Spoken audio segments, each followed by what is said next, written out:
Matthew Robert Patric, more famously known as MatPat from the YouTube channels Game Theorists, the Film Theorist, the Food Theorist, and of course GTLive. Two of those channels having over 10 million subscribers now, which means he has 2 diamond play buttons. Game Theory even hit 10 million subscribers on April 18th, 2018, which was exactly 7 years after the first episode of Game Theory. Although that sounds crazy, it's not as unlikely when you consider the birthday paradox, which get me 100 likes on this video and I'll explain it in a short. Also, in my last video I asked people to comment "hello" for a shout out, which you guys did. Wait till the end of this video and I'll give you another word to put in the comments for another shout out in the next video. Out of all the people who commented, I'll pick one, and for today, that person is Oliver Hill, because he has a video with 400 views and 2,300 likes. Let me know in the comments if you want me to explain how this works. Anyway, it's clear that MatPat has always been a fan of games, but he also enjoys theatre, which can be noticed on the Game Theorist channel by going to videos and organising them by the oldest. Might I say a man of many talents, including game programming, which during his studies of this he met his wife Stephanie, which they both have a child together now, and his name is Ollie, who has had an appearance on the Food Theory channel, rejecting cake of all things, but to be honest, I don't blame him on that one. Some soft serve ice cream. Oh, that was very nicely asked for. Yes, of course, Bean, absolutely. Oh, good bites. How is it? Is that good? Hey, Ollie, do you want to try a little bit of our cake, too? We made a little bit of cake. Tell me what you think.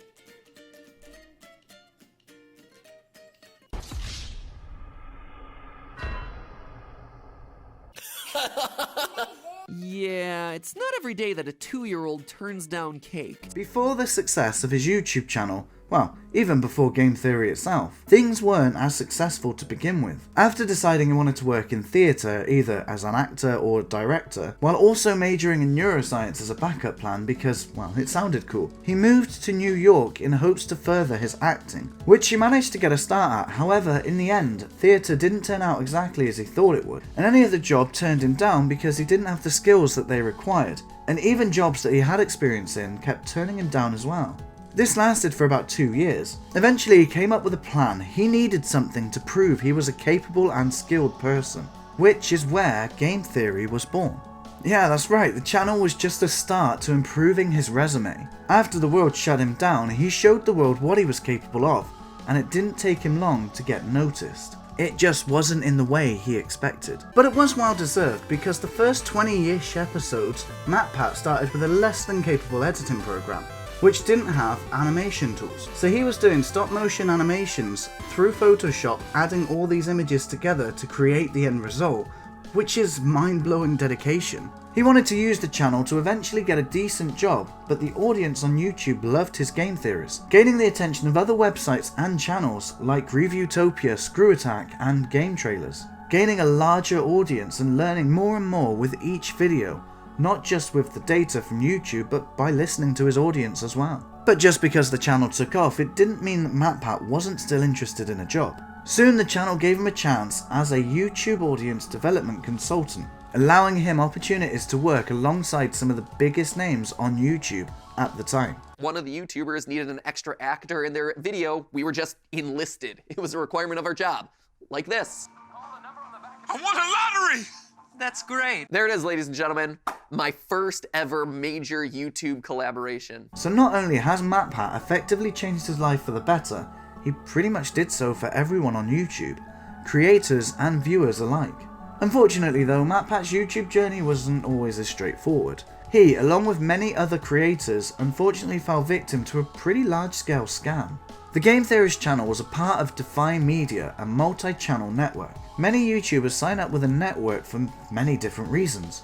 To help them grow, to understand YouTube, and improve monetization options like more sponsorship deals and potential spots on TV.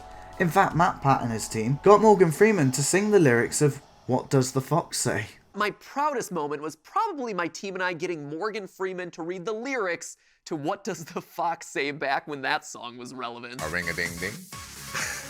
A ring-a-ding-ding. Look at him. He is so confused and so angry and so over it. Morgan Freeman, you're not watching this, but if you ever do, I am sorry for that. So an MCN can acquire you some serious attention for your channel. So everything sounded awesome. However, MatPat started to see some seriously suspicious flaws in the business model. You see, they take all of the money and then give you your cut, when this is actually, your income. And their cut doesn't often justify the money for their services. Not only this, but the system was actually exploitable, and they knew it. To investors, they claimed the full money was the company's, not just their cut of that money.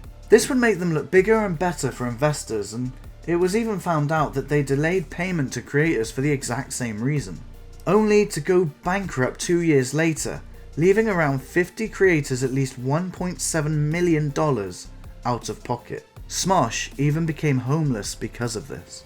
Now, the main individual involved in this scam was actually close to MatPat in a professional way, but also in a personal way as well. A few weeks after a conversation about how great business was going for Defy Media, the company collapses and employees losing their jobs without any warnings at all, and the money could never be found. The assets left from Defy Media were repossessed by Ally Bank, who, as far as I could find, never actually paid back any of the YouTubers claiming to be a victim themselves. But it's just not the same, and it isn't actually their money in the first place. Now, if you're a creator yourself and considering an MCN, then just make sure you're protected in case of any events like this. I'll leave a link to MatPat's video on the topic in the description to make sure you're more aware if needed. Anyway, that's the end for today's video. Thank you for watching. Goodbye now.